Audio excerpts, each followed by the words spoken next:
guys, kembali lagi dengan aku Sabrina Nurnisa dengan NIM 37. Aku Lina Hanifah dengan NIM akhir 42. Aku Angel Salsa Pratiwi dengan NIM akhir 44. Jadi di sini kami akan membahas mengenai hukum perlindungan konsumen. Tanpa tunggu lama lagi, langsung aja ke penjelasannya. Penjelasan selanjutnya yaitu ada konsumen dan pelaku usaha. Menurut Nasution, konsumen merupakan pihak yang menggunakan atau memanfaatkan barang maupun jasa untuk memenuhi kebutuhan dan atau tujuan tertentu. Dalam Undang-Undang Nomor 8 Tahun 1999 tentang Perlindungan Konsumen menjelaskan bahwa konsumen ialah setiap orang yang memanfaatkan barang dan atau jasa yang beredar di masyarakat, baik untuk kebutuhan diri sendiri, keluarga, pihak lain, maupun makhluk hidup lainnya, serta tidak dimaksudkan untuk diperjualbelikan. Menurut Sidrata, dalam hukum perlindungan konsumen Indonesia, konsumen dibagi menjadi dua. Yang pertama itu ada konsumen antara. Konsumen antara merupakan pihak yang menggunakan barang dan atau jasa untuk memproduksi barang atau jasa lain atau memperolehnya dengan maksud untuk dijual kembali. Lalu ada konsumen akhir. Konsumen akhir adalah pihak yang memanfaatkan barang dan atau jasa semata-mata guna memenuhi kebutuhan pribadi, keluarga, maupun rumah tangganya. Selanjutnya ada pelaku usaha.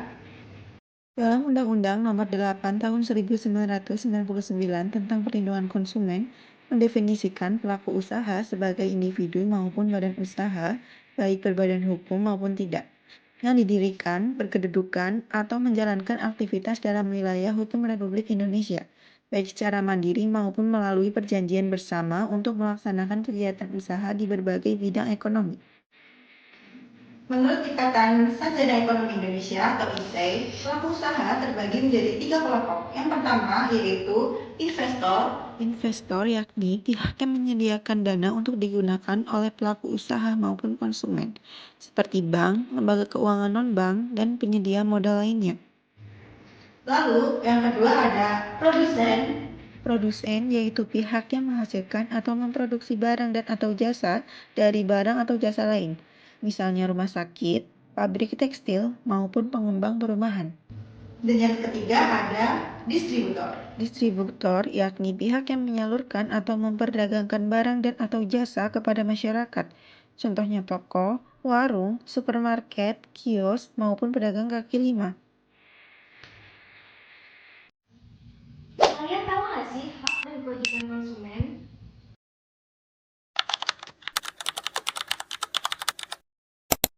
Hak konsumen adalah hak yang dimiliki oleh konsumen dalam melakukan transaksi barang atau jasa. Hak konsumen di Indonesia diatur dalam Undang-Undang Perlindungan Konsumen atau UU-PK Nomor 8 Tahun 1999. Lalu hak-hak konsumen terbagi menjadi beberapa, di antaranya hak atas kenyamanan, keamanan, dan keselamatan. Konsumen berhak memperoleh produk yang sesuai standar. Hak untuk memilih barang dan jasa. Konsumen memiliki hak untuk memilih produk yang mereka inginkan, serta mendapatkan barang atau jasa tersebut sesuai dengan harga, kondisi, dan jaminan yang sudah disepakati. Hak atas informasi yang jelas, benar, dan jujur. Konsumen berhak memperoleh informasi yang benar, jelas, dan jujur mengenai barang atau jasa, termasuk harga, kualitas, dan cara penggunaan. Hak untuk didengar pendapat dan keluhannya. Konsumen memiliki hak untuk menyampaikan pendapat, keluhan, atau klaim terhadap produk atau layanan yang digunakan. Hak untuk mendapat pembinaan dan edukasi. Konsumen memiliki hak untuk mendapatkan pembinaan dan edukasi mengenai hak dan kewajibannya, agar mereka menjadi konsumen yang cerdas dan kritis.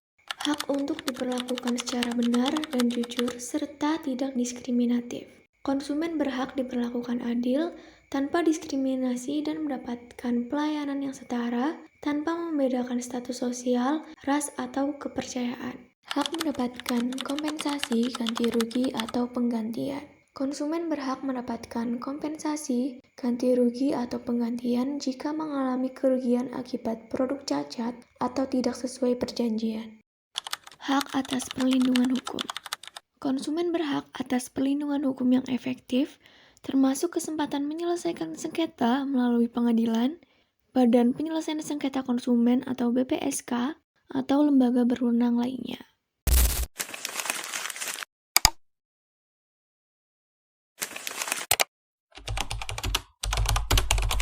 Konsumen wajib membaca, memahami, dan mengikuti informasi atau instruksi yang diberikan pelaku usaha terkait penggunaan barang atau jasa.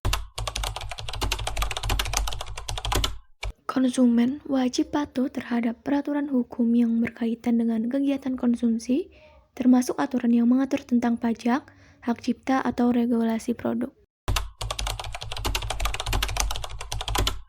Konsumen wajib menggunakan barang dan jasa dengan itikat baik, sesuai dengan tujuan penggunaannya, serta tidak menyalahgunakan atau merugikan pihak lain. Konsumen wajib membayar harga barang atau jasa sesuai dengan kesepakatan atau ketentuan harga yang berlaku secara sah. Konsumen berkewajiban menyelesaikan sengketa dengan pelaku usaha melalui jalur resmi, seperti BPSK, Lembaga Perlindungan Konsumen, atau pengadilan. Next, ada hak dan kewajiban pelaku usaha. Hak pelaku usaha adalah hak yang harus dimiliki oleh pelaku usaha untuk menjalankan kegiatan usahanya. Adapun untuk hak-hak tersebut diantaranya Hak untuk menerima pembayaran sesuai dengan kesepakatan. Pelaku usaha berhak mendapatkan pembayaran dari konsumen sesuai harga yang telah ditetapkan dalam kesepakatan atau kontrak. Hak untuk mendapatkan perlindungan hukum. Pelaku usaha berhak memperoleh perlindungan hukum apabila menghadapi konsumen yang beritikat tidak baik, misalnya melakukan penipuan, menyalahgunakan produk atau jasa, atau merugikan usaha secara sengaja. Hak untuk membela diri. Pelaku usaha berhak melakukan pembelaan diri jika mereka menghadapi gugatan dari konsumen yang dirasa merugikan, baik melalui proses non-ligitasi maupun melalui proses pengadilan. Hak untuk rehabilitasi nama baik. Pelaku usaha berhak mendapatkan pemulihan atau rehabilitasi nama baik apabila secara hukum terbukti bahwa kerugian yang dialami konsumen bukan disebabkan oleh barang atau jasa yang mereka perdagangkan. yang selanjutnya ada kewajiban pelaku usaha. Kewajiban pelaku usaha adalah tanggung jawab yang harus dilakukan oleh produsen, penjual, dan distributor untuk menjalankan aktivitas usahanya. Adapun untuk kewajiban pelaku usaha meliputi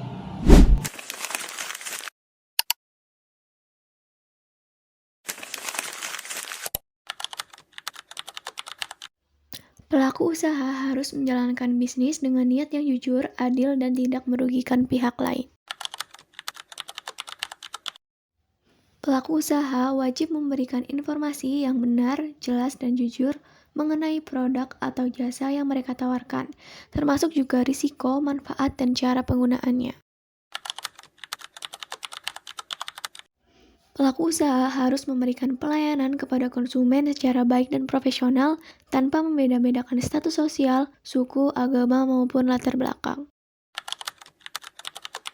Pelaku usaha harus memastikan bahwa barang atau jasa yang ditawarkan sesuai dengan standar mutu dan keamanan yang berlaku, serta sesuai dengan apa yang telah dijanjikan atau diiklankan kepada konsumen. Pelaku usaha wajib memberikan kesempatan konsumen untuk mencoba barang atau jasa sebelum membeli, serta memberikan jaminan atau garansi jika produk rusak atau tidak sesuai janji. Jika produk rusak dan menimbulkan kerugian bagi konsumen, maka pelaku usaha harus memberikan solusi berupa penggantian produk baru, perbaikan, atau bentuk kompensasi lain yang adil. Perlindungan konsumen adalah segala bentuk upaya yang menjamin kepastian hukum bagi konsumen. Selanjutnya, adanya tuntutan regulasi terkait perlindungan telah muncul sejak lama, tetapi baru disahkan pada era reformasi, yaitu dalam Undang-Undang Nomor 8 Tahun 1999. Menurut Innocentius Samsul, hukum perlindungan konsumen adalah keseluruhan peraturan perundang-undangan, baik dalam undang-undang maupun regulasi lain, termasuk putusan hakim yang mengatur kepentingan konsumen. Ahmadi Miru dan Sutarman Yodo menilai bahwa rumusan dalam pasal 1 angka 1 UU PK sudah memadai dalam frasa segala upaya yang menjamin adanya kepastian hukum dimaksudkan sebagai benteng untuk mencegah tindakan sewenang-wenang pelaku usaha yang hanya menguntungkan diri sendiri serta merugikan konsumen. Di Indonesia, perlindungan konsumen mulai berkembang sejak tahun 1970-an dengan berdirinya Yayasan Lembaga Konsumen Indonesia atau YLKI pada 11 Mei tahun 1973. Awalnya, YLKI mempromosikan produk dalam negeri, namun kemudian fokus pada perlindungan konsumen melalui pengawasan produk agar kualitas terjamin dan masyarakat tidak dirugikan. Kegiatan YLKI meliputi advokasi, pendidikan, penelitian, pengujian, penanganan pengaduan, dan publikasi media konsumen. Tuntutan regulasi khusus perlindungan konsumen muncul sejak lama dan mulai berlaku efektif setahun kemudian, yaitu pada tanggal 20 April tahun 2000. Asas merupakan fondasi atau dasar yang menjadi tumpuan dalam berpikir dan bertindak. Dalam Kamus Bahasa Indonesia, asas didefinisikan sebagai dasar pemikiran, citra organisasi, dan juga hukum dasar. Deliengji menyebut asas sebagai dalil umum yang menjadi pedoman tanpa menunjukkan cara pelaksanaan spesifik. Peran asas hukum sangat penting dalam menentukan norma hukum. Contohnya, asas setiap orang harus bertanggung jawab atas kerugian yang ditimbulkannya, yang dirumuskan dalam pasal 1365 KUH Perdata tentang perbuatan melawan hukum. Sajipto Raharjo menyebut asas hukum sebagai jantung karena menjadi landasan dan alasan hukum dari peraturan tersebut. Dengan asas hukum, maka hukum bukan sekedar aturan, tetapi sistem yang mengandung nilai dan tuntutan etis. Pasal 2 UPK menegaskan bahwa perlindungan konsumen didasari oleh asas manfaat, keadilan, keseimbangan, keamanan, dan juga keselamatan konsumen serta kepastian hukum. Selanjutnya, berikut adalah rincian penjelasan terkait asas-asas tersebut. Pertama, asas manfaat. Setiap perlindungan konsumen wajib memberikan keuntungan sebesar-besarnya bagi konsumen dan pelaku usaha secara menyeluruh. Kedua, asas keadilan menjamin partisipasi masyarakat secara optimal dan memberikan kesempatan seimbang bagi konsumen dan pelaku usaha untuk memperoleh hak dan melaksanakan kewajiban secara adil. Ketiga, asas keseimbangan menjaga keselarasan kepentingan konsumen, pelaku usaha, dan pemerintah baik secara material maupun spiritual dalam UU PK diwujudkan melalui pengaturan hak dan kewajiban timbal balik. Keempat, asas keamanan dan keselamatan konsumen melindungi konsumen dalam penggunaan barang dan jasa. Pada pasal 4 huruf A Undang-Undang Nomor 8 Tahun 1999 menegaskan hak utama konsumen adalah memperoleh kenyamanan, keamanan, dan keselamatan. Produk tidak boleh membahayakan tubuh maupun jiwa konsumen agar tidak menimbulkan kerugian fisik maupun psikis. Kelima, asas kepastian hukum agar konsumen dan pelaku usaha mematuhi hukum dan memperoleh keadilan serta menjamin kepastian hukum dari negara.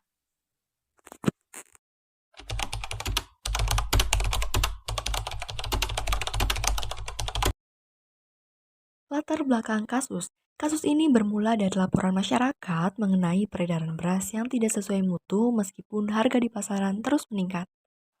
Temuan tersebut menarik perhatian Kementerian Pertanian dan Badan Pangan Nasional yang telah menganalisis data ekonomi menemukan adanya ketidakwajaran harga beras. Padahal menurut data BPS, produksi beras nasional dalam kondisi surplus. Kondisi ini memicu pemerintah untuk melakukan investigasi lebih lanjut. Investigasi lebih lanjut oleh Bareskrim Polri mengungkap dugaan pelanggaran oleh PT Wilmar Padi Indonesia atau PT PIM, produsen beras premium merek Sania, Sofia, Fortune, dan SIP, yang memproduksi serta memperdagangkan beras tidak sesuai standar mutu. Dalam kasus ini, 3 tersangka kunci ditetapkan yaitu Presiden, Direktur, Kepala Pabrik, dan Kepala Quality Control PT PIM. Hal ini menegaskan bahwa pertanggungjawaban pidana tidak hanya dibebankan pada korporasi, tetapi juga individu yang memiliki peran strategis.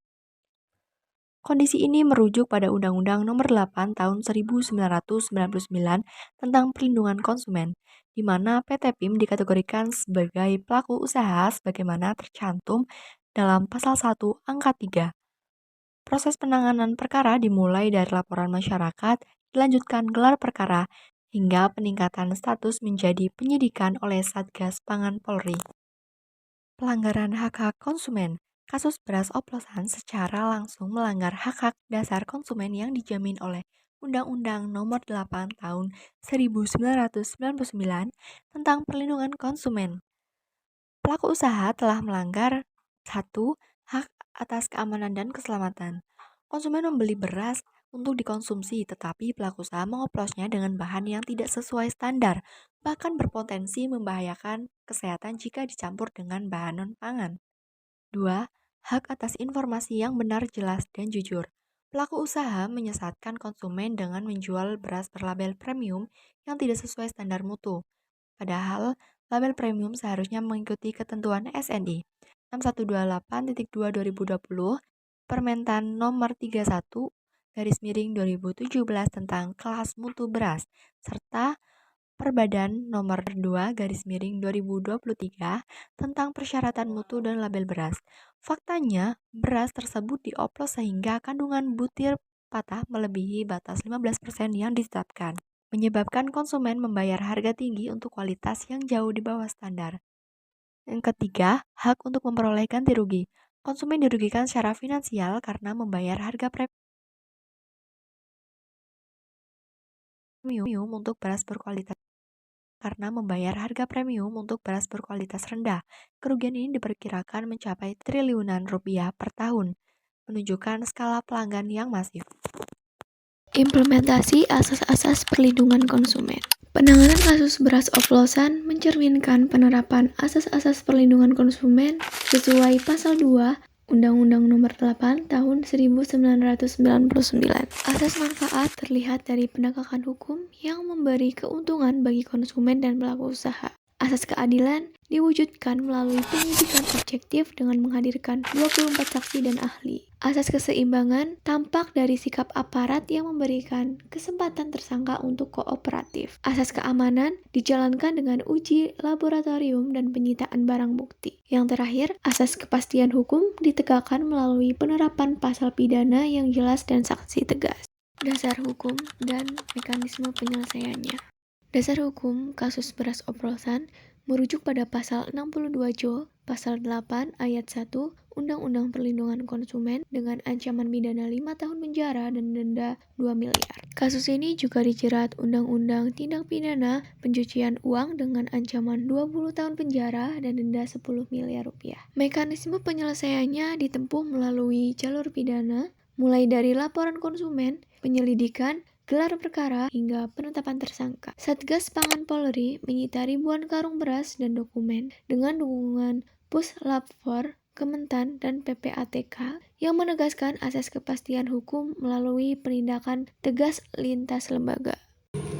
Lalu, adapun dampak kasus oplos beras yang dilakukan oleh PT PIM pada tahun 2025 diantaranya yaitu yang pertama yaitu kerugian konsumen langsung, di mana konsumen membayar harga mahal untuk beras berkualitas rendah. Ini adalah kerugian finansial langsung. Yang kedua yaitu resiko kesehatan. Adanya potensi bahaya kesehatan akibat mengonsumsi beras yang tidak memenuhi standar mutu dan keamanan. Yang ketiga yaitu kerusakan kepercayaan konsumen. Kasus ini merusak kepercayaan konsumen terhadap produk pangan lokal yang berdampak pada industri secara keseluruhan. Jadi, dari materi yang telah disampaikan dapat diambil kesimpulan yaitu hukum perlindungan konsumen di Indonesia memiliki peran strategis dalam menjaga keseimbangan kepentingan antara konsumen dan pelaku usaha. Undang-Undang Nomor 8 Tahun 1999 telah mengatur secara komprehensif hak dan kewajiban kedua belah pihak dengan berdasarkan pada asas manfaat, keadilan, keseimbangan, keamanan, dan keselamatan konsumen serta kepastian hukum. Kasus beras oplosan PT PIM menunjukkan implementasi nyata dari penegakan hukum perlindungan konsumen, di mana pelaku usaha yang melanggar kewajiban untuk beritikat baik, memberikan informasi yang jujur, dan menjamin mutu produk yang dapat dikenakan sanksi pidana dan perdata. Dalam penanganan kasus ini mencerminkan bahwa upaya serius pemerintah dalam menangani hak-hak konsumen, meskipun masih terdapat tantangan dalam pengawasan mutu dan kesadaran konsumen. Perlindungan konsumen bukan hanya tanggung jawab pemerintah dan pelaku usaha, tetapi juga memerlukan partisipasi aktif dari masyarakat sebagai konsumen yang cerdas dan kritis dalam memilih produk atau jasa yang dikonsumsi.